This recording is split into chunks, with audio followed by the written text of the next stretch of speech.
Noi qui oggi non dobbiamo fare una cazzo di associazione qualunque, non dobbiamo fare un partitino, dobbiamo fare un governo di liberazione contro questi usurai. Le elezioni sono nulle, il governo è nullo, noi siamo lo Stato.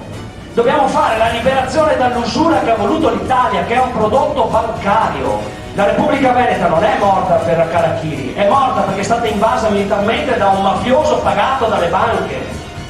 E quindi io invito tutti a non scendere dalla parte del torto quando abbiamo ragione. No illegalità, no violenze, dobbiamo dichiarare un governo sovrano e abbiamo il diritto per liberare questo Stato dalla mafia oppressiva e usuraia.